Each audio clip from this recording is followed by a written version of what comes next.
Hey everybody, I'm your host Nia Warren, and welcome back to the Buffalo Futures Getting Ahead podcast, where we are centering youth voice to create a stronger, more connected network for the youth in the city of Buffalo.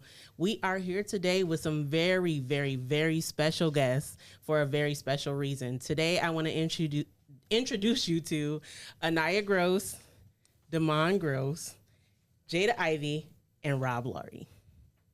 Guys, we are in for a treat today. I'm going to have them reintroduce themselves along with their organizations, and we're going to get right into today's conversation, which is going to be so amazing about youth empowerment, youth leadership, youth entrepreneurship, and much, much more. So let's hit it. Let's start with Rob. Thank you for having me. My name is Rob Lowery. I am the CEO of RL Experience. It's basically a business to empower other people to realize their potential and helping them build their life and career. Great. Thank you. Jada? Hi, my name is Jada Ivey. I'm the CEO and founder of 1221, which is a sustainable denim clothing line, which revolves around using upcycled and eco-friendly garments and creating them to something new. And how can we think first and buy second when it comes to our clothing? Thank you. And I'm Anayah Gross. I'm one of the co-founders of God is Love, the movement, where we focus on just embodying fashion, embodying creativity, substance, and spreading the love of God through our clothing. And I'm Damon Gross. I'm the other co-founder of God is Love, the movement, where we're pushing faith and substance to the fashion industry. Great. Thank you guys for being here today. It is such a pleasure to have you. Of course, you guys know like what the common experience is between all of you, but for the audience to explain to them, just to let everybody know, every person on this couch today has to do with Empower 716, which is affiliated with Mr. Rob Lowery. And I would just like you to touch on, Rob, like how you got to Empower, what made you want to make that move to highlight young entrepreneurs of color, and what you have seen as far as impact on the community and on the youth that you've been able to engage with. Well, I'll say that my foundation is pretty much goes about 20 to 25 years working with youth in Western New York. So I used to be a chief program officer of a youth serving organization, and working with young people from city of Buffalo, from suburbs as well. And so that pretty much having a team of about 100 employees in my department and having that impact. And so when I left the organization to start my own business, I wanted to still have some impact on the young people. And not so much directly, but how I can use my leadership and my influence to make that impact. And so that's kind of where the Young Entrepreneurs Initiative came out of. Great, thank you. So Jada, you have experience with the young entrepreneurs of color. I want you to just highlight what your experience was like for you, and then how did that impact you as a businesswoman? Yeah, so thanks, Rob, for everything. I've connected with so many cool people since the Young Entrepreneurship Color, which I think I was a part of the April of 2024 one. And since then, I've met April Baskin, connected with her, connected with Dennis Wilson. I was able to judge a competition that you guys have held with younger entrepreneurs. And then in the fall, one of his teammates reached out to be like an ambassador or a mentor for the youth coming up for the next pitch competition. So connections and networking is very important. And from that, I've built a resource of people from doing the Empower 716. And I still have the award sitting upstairs in my room to this day, because that was very, very special. And I remember the video. I still use the headshots that we got as well, because that was my first actual headshot that I've got. Which was really cool. So just the build up and the leadership from working with him to where I am now and, working together has been really cool. Thank you.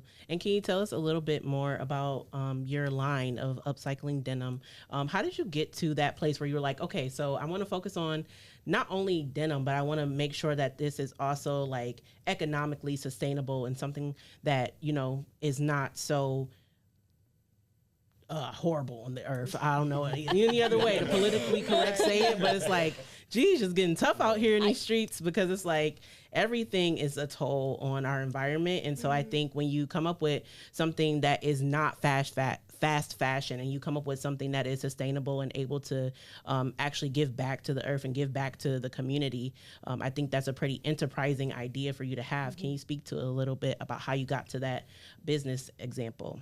Yeah, so when I started 1221, I wanted to break the gap between fast fashion and, you know, what's going on in our world.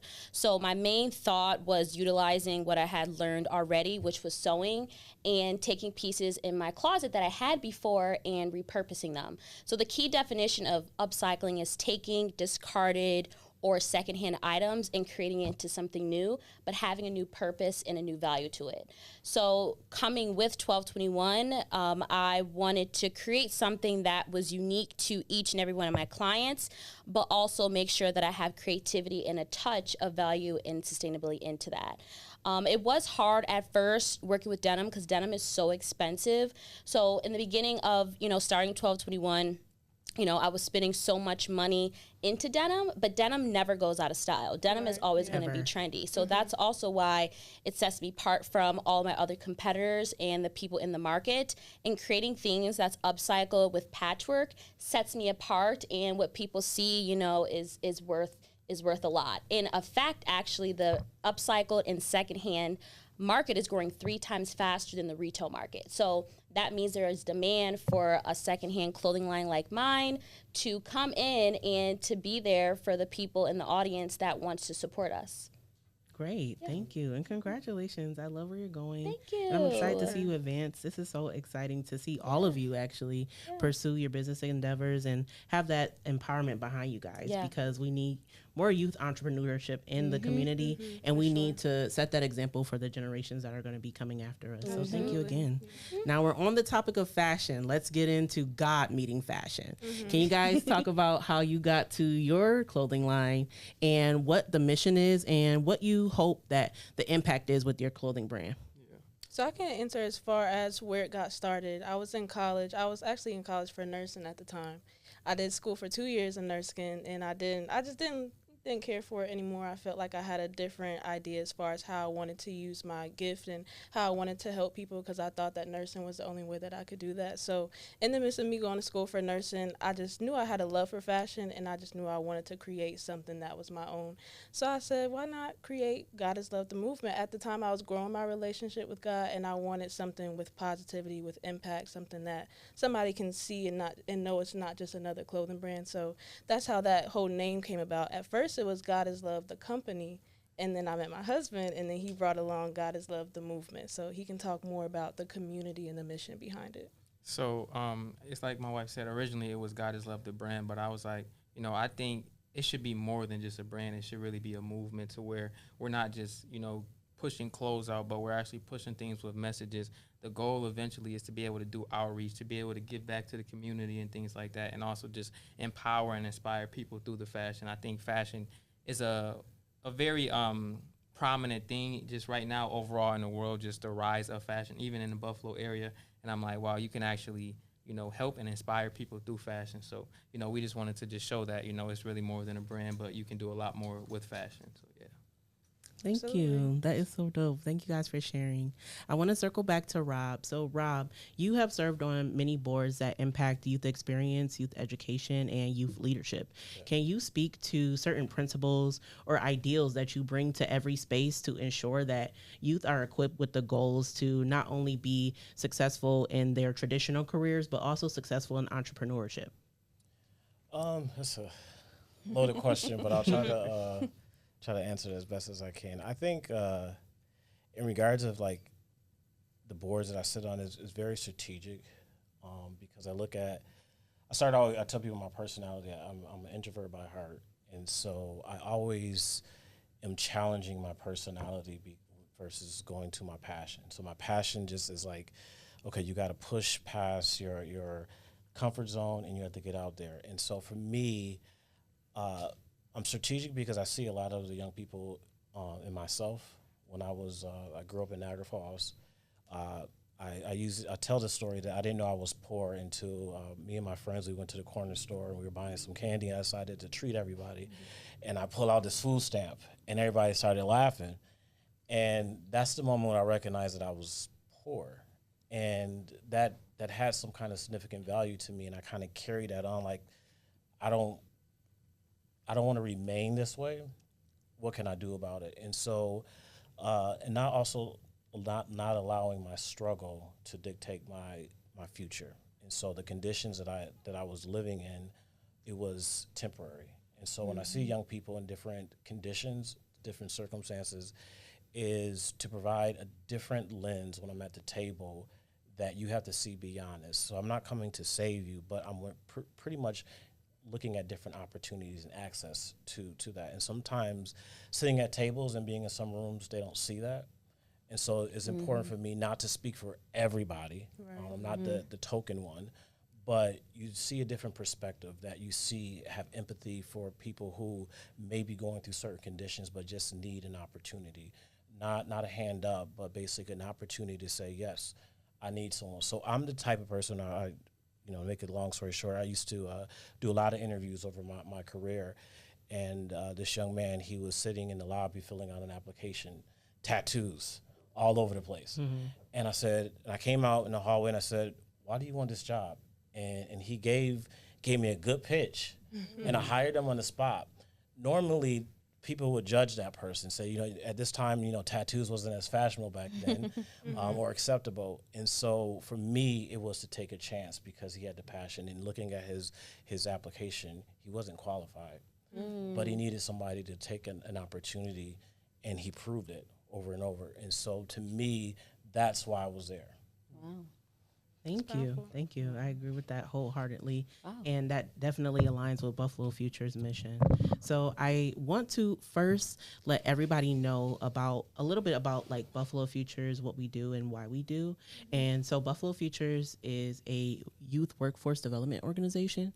We service youth 16 and 24. We help them with employment, training opportunities, and then we also help with wraparound support. So our hypothesis is that you can't dream of having a career if you don't have somewhere to lay your head at night.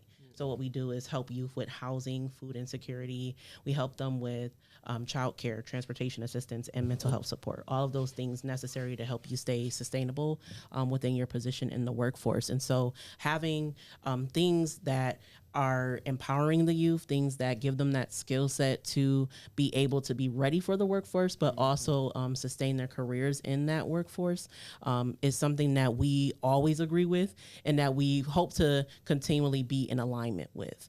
And so just to educate everybody, that's what we do. And so I'm so glad to have all four of you here today because you guys are the epitome of what we're trying to instill in the youth that we service today. And so with that being said, let me go back over to this couch and ask Anayah, can you talk a little bit about your journey? Of course, you've brought some goodies for us today, so we thank you for bringing the t-shirt and the book. Can you please tell us about the book, because that is something that is so exciting? Yeah, of course. So this is my guided journal, Shackles to Wings, Reborn Through Christ. Honestly, y'all, I made this like 2 years ago, and literally it's been sitting in my house. So now is the time for it to be released.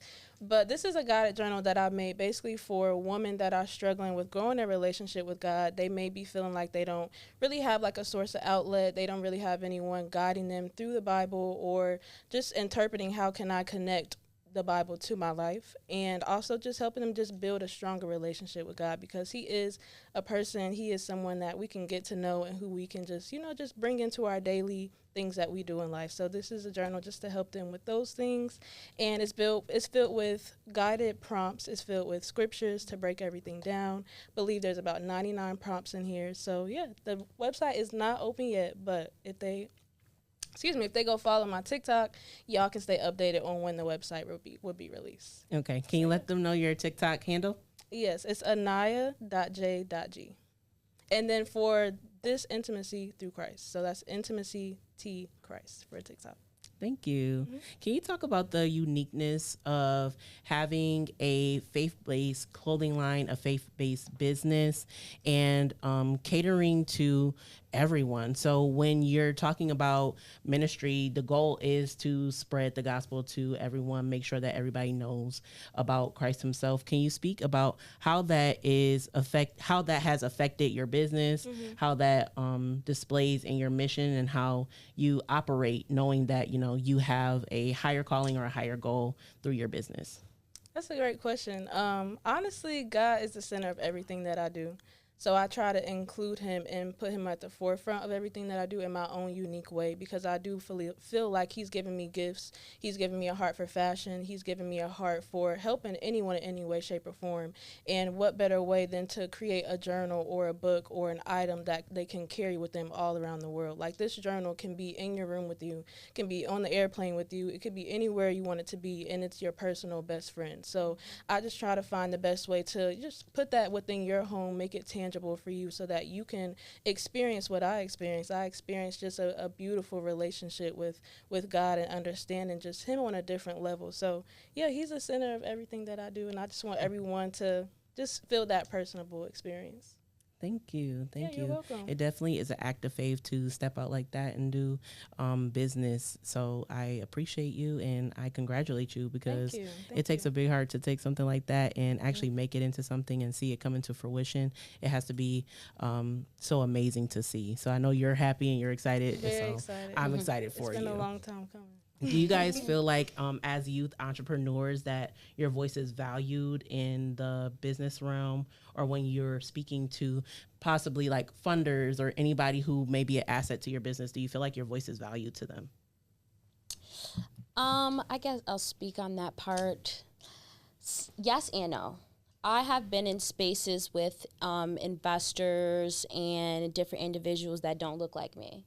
And they might think that creatives are undervalued than somebody in a tech company. Just like a quick story, I went to do a pitch competition, and they were shocked to see a Black woman doing a clothing brand in the sustainable aspect. And I had to let people know that you can't judge nobody by what they look like and what they do. But the creativity part and seeing how they're different from somebody else is what's important. But funding-wise, I would say that it doesn't matter what you look like. If you're stepping in front of the right people and the right people see the value into your company, then you're going to get the check. You're going to get the check. That's what I've been realizing. And there's money out there. People don't think it's money out there. There's money out there for everybody from a clothing brand, rather it's a grant or if it's just somebody investing into you or a little seed money. But one thing I can say is I've been very grateful enough to earn pitch competition money and to earn money from pitching my business to other people and investments, because somebody invests in your business, that can make your business grow 10 times than where it is now. And if, like I said, if somebody has that value in it and somebody sees themselves helping you with your business, then you're gonna be set. Yeah. You're gonna be set. I agree. For sure. Do you guys have anything to speak about that? Yeah, even to add on to that, I would definitely have to agree. I always tell young people when they, like people younger than me, when they come to me like, oh, I want to start a business, I always tell them like to use your youth as an advantage, because there is people out there like Mr. Robert Lowery, like Tamara from the Foundry, those type of people who really want to help people, the younger people who's really focused on helping us as young entrepreneurs. So it's definitely out there, and I think right now, especially the things that's going on in Buffalo, it's there more than ever right now. So I always tell, just people like myself, younger people, like, use your youth as an advantage, because they see us, they know where we come from, they can relate to us, and they want to help in whatever way, shape, or form they can. So it's definitely a great thing that's going on right now. Thank you. Yes, ma'am. How do you feel? Do you feel like your voice is valued as a young business owner? I do, actually. Especially, I really didn't get into the business scene until I came to Buffalo. And so far, every person that I've worked with, I feel like has been accepting of my vision, has been accepting of where I'm trying to go, and they've seen how my drive is. So I think once you show up and you show that you're serious and you've done the statistics and you've done the planning, and you may not have it all figured out, but if you come with passion and drive, they're going to respect that. Yeah, so I think I received that more than anything. People see the drive that we have together. Thank you. you. That's Yeah. very refreshing to hear.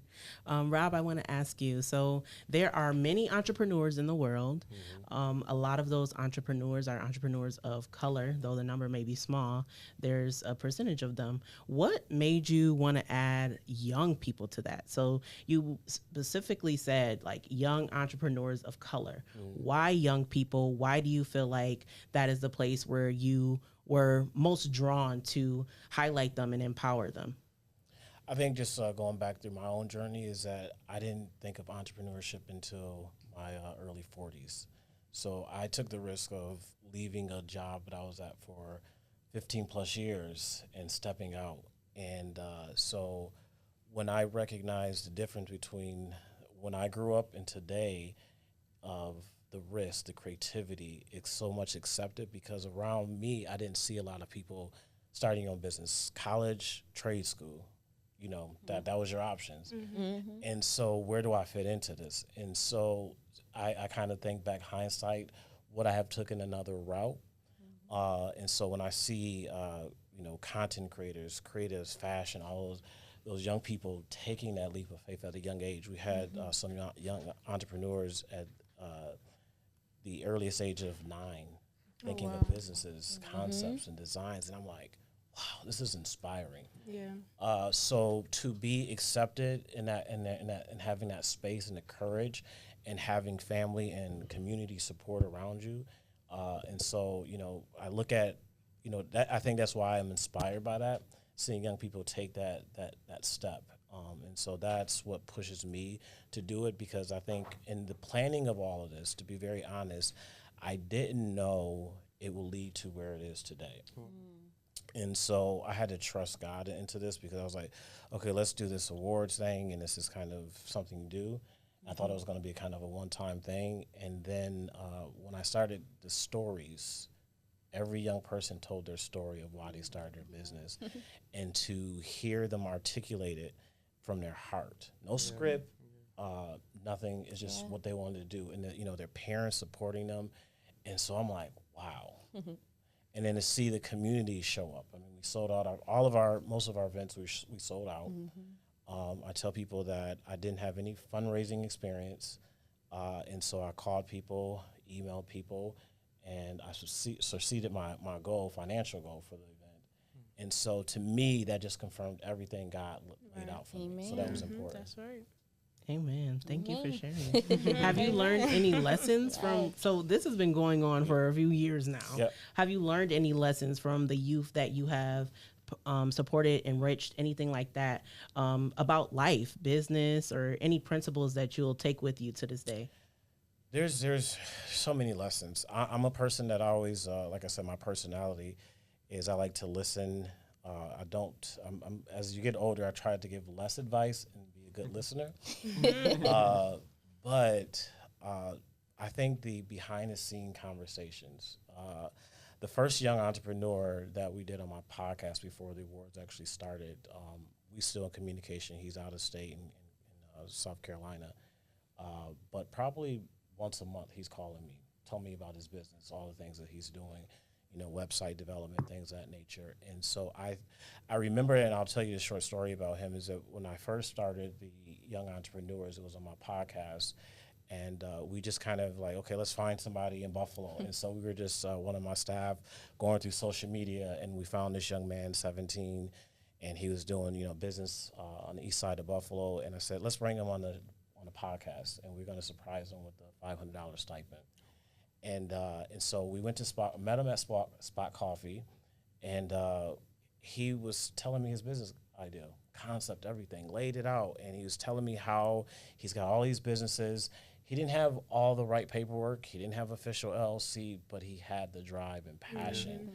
And so watching him 3 years later and still be able to connect with him, and so many young entrepreneurs that, I worked with, whether helping them, giving them support, that means a lot to me, because you're kind of building that community. And so you realize how impactful you can be when you just listen, one, and being attentive to God's voice, but then also being willing to help and support other people. Absolutely. Thank you. Thank you. Okay. So I feel like drive and passion is like the prominent theme here. Let's talk about that, because there are some youth who are in the community who have drive and passion, yet they don't have that empowerment to carry it through. Right. It could be anything that impacts that, familial support, self-esteem, anything like that.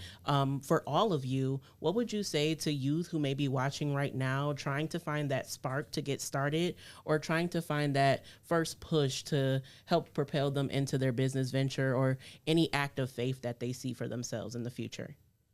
I just have to say, you just got to get around. Like, you got to get yourself out there, and it may not start off as you as a business owner, but you may just be in these environments around these people to where you can get inspired, where you can connect, and they can help you with the strategy, because you can have an idea, you can have the drive and the passion, but it's like if you don't have the strategy to carry that out, all is going to remain is an idea, you know. So just getting in those environments with the people, you know, who's actually doing the things that you would like to do. You got to get around. You got to tell the people who you are and get your name out there, you know, because then your name start being mentioned in rooms that you don't even know about.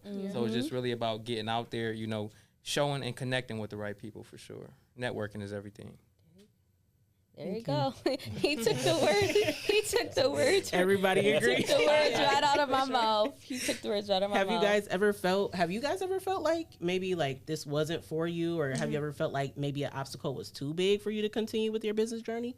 Absolutely. I would say for me, business starting out the first, I would say, year and a half was really, really rough, because I had such high expectations and I was very unrealistic with myself. Like I was like very, I don't know where, like I was just ready to go. Like I was like, this is what I want it now. And I wasn't thinking about the steps that it took to get there. And I know as young people, we're in a very fast-paced mindset, because you see you're on Instagram, you're seeing this person 18 years old, they millionaire already. So it's like you have all this, you know, things up against you. So I would say pace yourself.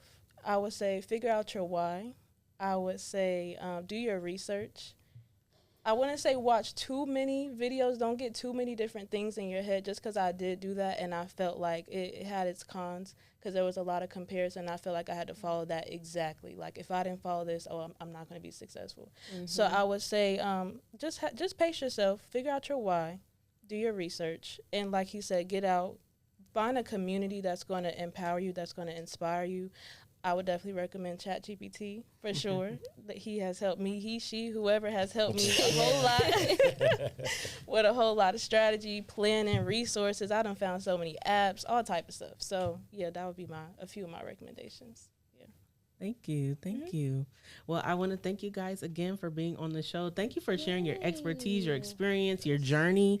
It has been so refreshing to be able to hear your unique stories, and all of the things that you have been through is going to inspire somebody else who watches this. So again, I want to thank you. Before you go, can you please once again share your socials, share where people can connect with you, and then I want to wish the Buffalo Futures audience a adieu, because we're going to be coming back with part 2.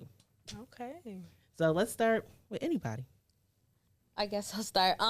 Everything you can reach me on is stylesbyjidandreed.net, which is my website, and then connected to that is LinkedIn, Facebook, YouTube that I haven't been on, all my Instagram. So that's the key, is the website. Okay, perfect. So say if you are interested in the young entrepreneurs of color, whether you are an inspiring entrepreneur or you want to be nominated, go to our website, empower716.com. Perfect. Thank you. And I would say for my handles, I also am a fashion content creator, so y'all can follow me at anayah.j.g. And then you can find Intimacy Through Christ on Instagram and TikTok at IntimacyTChrist. And then, of course, our clothing brand, which is God Is Love The Movement, godislovethemovement.com for our website, and then godisLove.tm on Instagram and TikTok. Yes, and I'm Damon Gross. My website is www.bookingdamon.com, and then then you can just goddesslove.tm for our Instagram. Perfect. Well, guys, I want to thank you again for watching this segment of the Buffalo Futures Getting Ahead podcast. Don't go anywhere. Stay with us, because we'll be back with Jy'Ahzhanne Taylor and Blaze Athletics team. See you soon.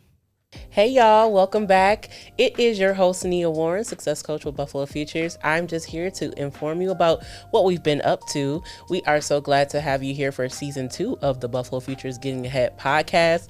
Season 1 was amazing. Our amazing youth leader Leah Strong did such an amazing job with hosting the podcast and making sure that all of our guests were accommodated for. All of our guests felt seen, heard. We definitely shared a lot of laughs on this couch, and we definitely had a lot of experience.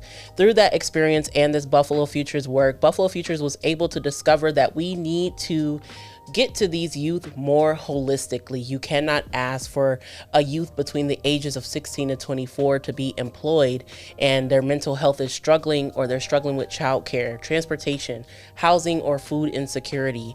And so with that being said, we decided to take a more holistic approach to help the youth, and that is connecting them to resources, connecting them to support systems, connecting them to people in the community who really have a heart for Buffalo's youth.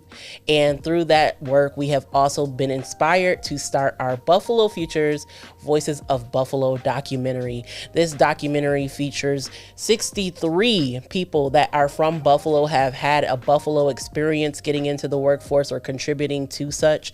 And we are just so grateful to be able to have captured their experience, captured their advice, captured their truth, that they were able to be vulnerable and share with us. We are so honored that we have been able to hear their stories.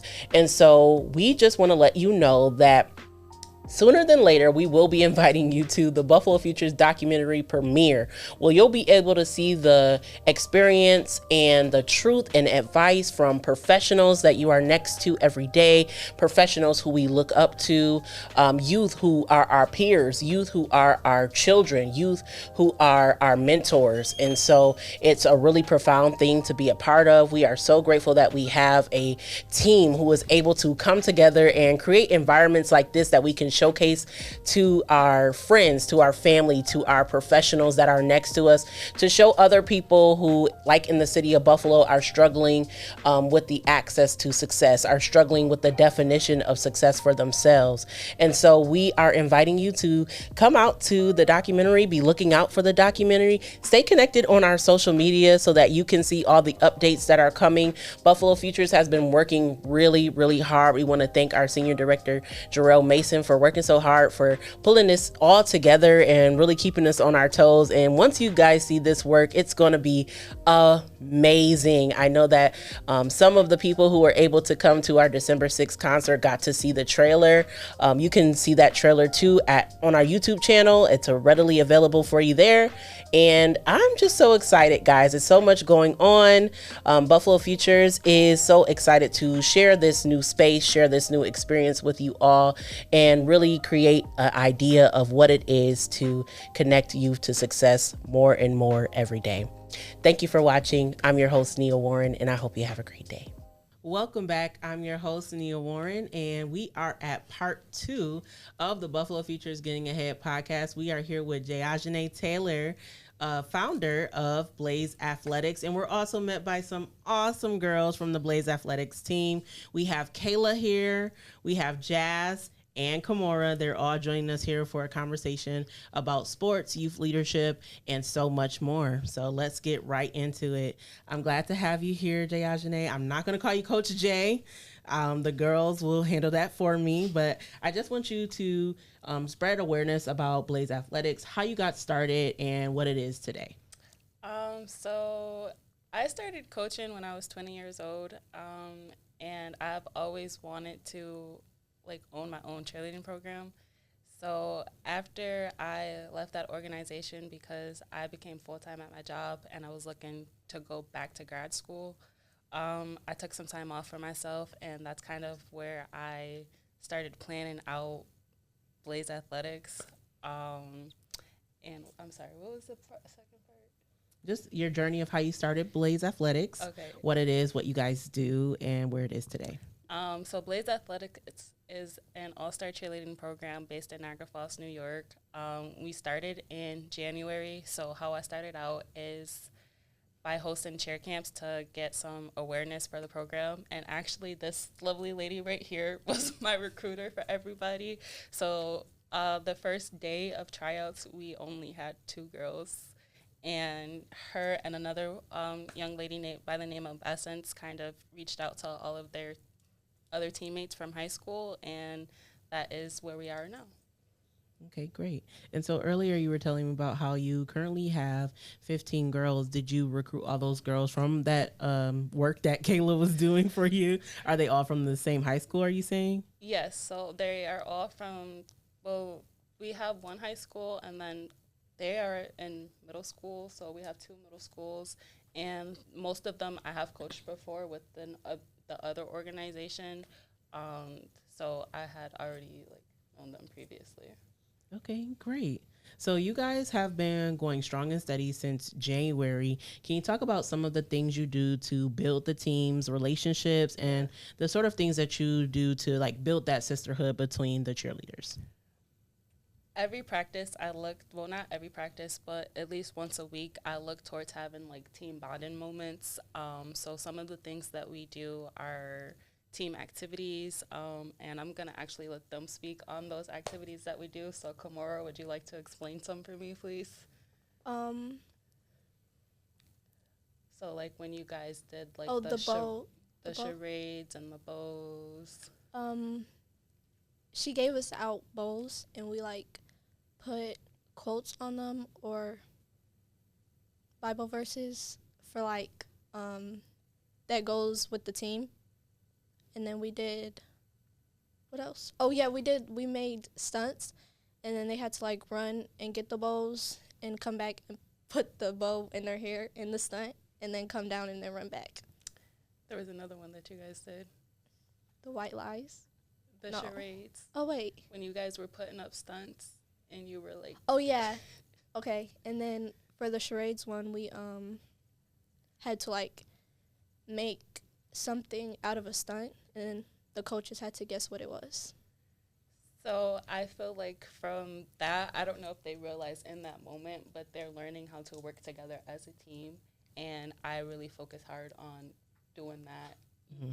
At least once a week for practice, and just not letting them get drained, because I know sometimes practices can be rough, and I'm always go back again, and again. So I try to give them a mental break and really learn the importance of teamwork. Thank you. So for the girls, how long have you guys been cheerleading, and why do you like it? I've been cheering for 7 years. And I really like cheer because it's just something I like to do. And I think I could really go somewhere with it. Yeah. What about you, Kamara?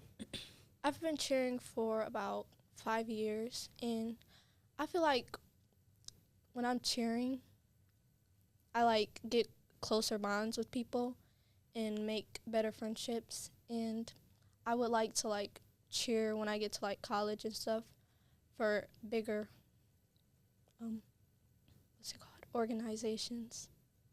And yeah. Okay, what about you, Jazz? I think I've been cheering for 4 or 5 years, and I cheer because I don't want to be at home. So I just, yeah. Okay. Do you have any favorite moments from being with Blaze so far? What's your favorite experience being with the squad? When we perform, the last performance. I agree with that. So what feelings do you get from performing? Because I could just let all my energy out. And then when I get home, just go to sleep. Okay. Respect it. So when you're creating something like Blaze, do you have a focus on serving young girls? Do you have a focus on empowering them? And if so, what tools do you use to make sure that they're growing with their self-esteem and they're growing with their team building? I'm sorry, can you repeat that? What tools do you use to make sure that the girls are empowered with their self-esteem and also their team building? So a really big part of cheer is confidence and just having a whole bunch of energy when you perform. So each practice I am shouting at the girls give your energy, facial, smile, and then just trying to keep encouraging them, even like when they mess up or something. I always tell my girls, just keep going. It's okay if you mess up. And then as far as team building, I am very big on teamwork and just respecting others around you. They all have signed a code of conduct, so they actually have to be nice to one another. But I just try to like make it to a point where everyone feels included and like no one's left out, because I know how that feels, and I also know what it's like to be a young girl in an underserved community.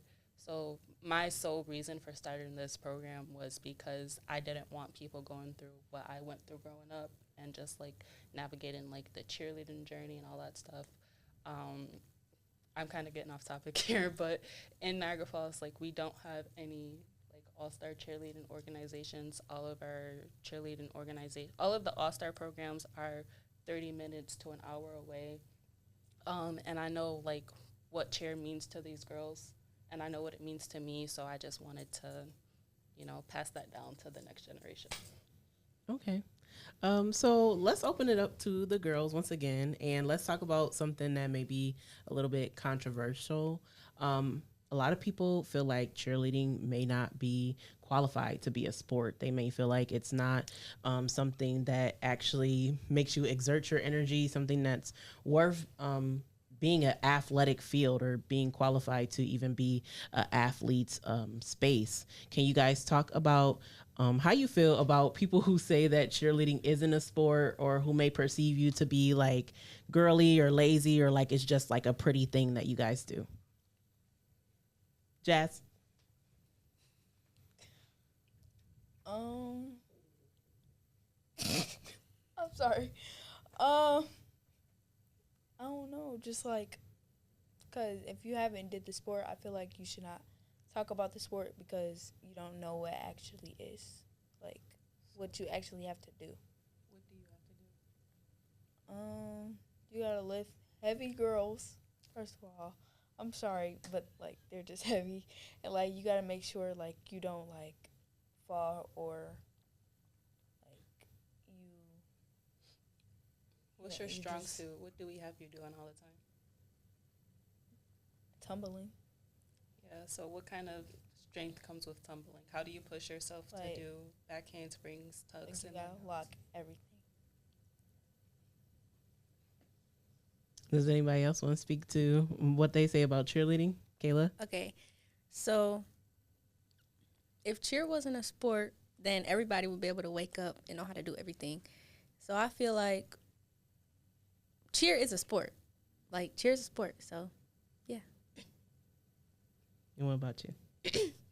I feel like cheer is a sport because we're literally lifting people and putting them up. Like, you can't just take somebody off the street and say, put this person in a stunt. Like, they wouldn't know what to do. And I feel like cheer comes with a lot of hard things to do. Like, after cheer practice, I'd be tired. Like, I just did football practice or something. Like, it's definitely a sport. I don't work them that hard, I promise you. I believe you. I don't. I don't believe her at all. Y'all look tired. Y'all look like y'all be putting in the work. So I understand. Yeah. It's definitely a sport. I'm not in that number of people who don't think it's a sport. So I want to put that out there just so I'm safe. I do want to talk about how you guys face challenges, though, because of cheerleading. So can you guys talk about how you prep your body and your physical health to be ready for cheerleading, and what things has Jy'Ahzhanne or Coach Jay instilled in you to make you a better cheerleader? Yeah. You could just go. You don't have to raise your hand. It's fine. Like, wait, can you repeat it one more time? What has Coach Jay instilled in you to make you a better cheerleader, and what things do you do to keep up your physical health so that you can continue doing it? When I'm at home, I practice a lot. Like, even like the dance that we do for cheer, I practice. And like at home, like I like if I sorry. I go in my backyard and I like practice like my tumbling and stuff like that. And do you want me to say Coach J? Sure. Okay. Coach J motivates us, and like if she doesn't feel like we did good and she thinks we could do better, she motivates us to do it again until we get it like good enough. Until we get it right. Yeah, until we get it right. And yeah. Thank you. Kayla? How do you feel like Coach J makes you a better cheerleader, and what things do you do to make sure that you can physically sustain being a cheerleader? Ooh.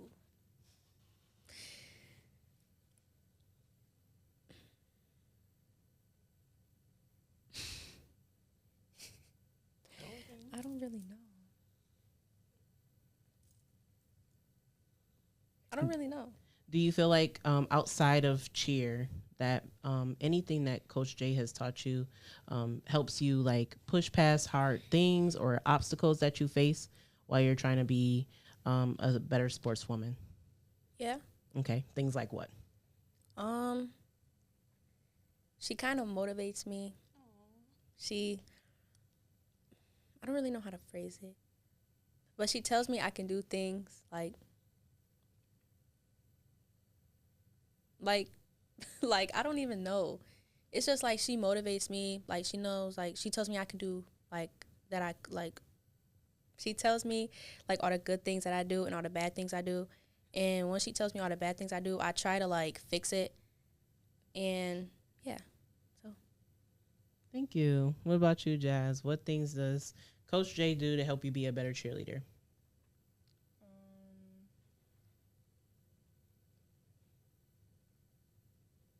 I'm finding it.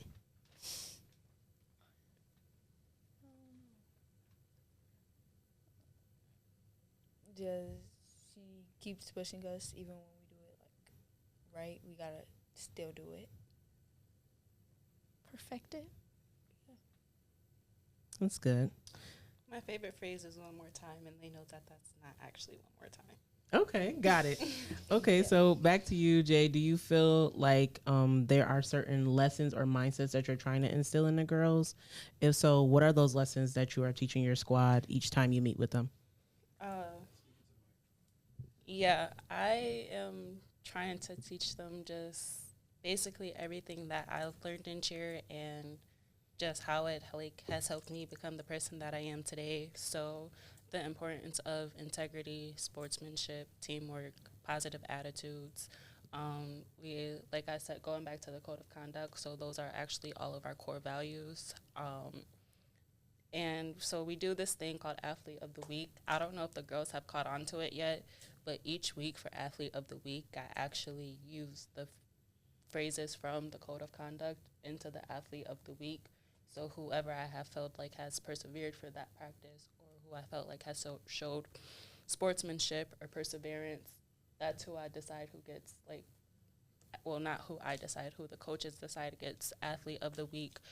But just trying to instill into them good character, and like they're all like growing up, they're going into high school, you know, soon enough you hear them talking about college, they're going to be going into college, and you're going to have to like work with the team. Soon enough you'll start working, so just learning all of those characteristics, because I feel like cheerleading is one of the sports that helps you, you know, in your life journey, because sports does like help you in life.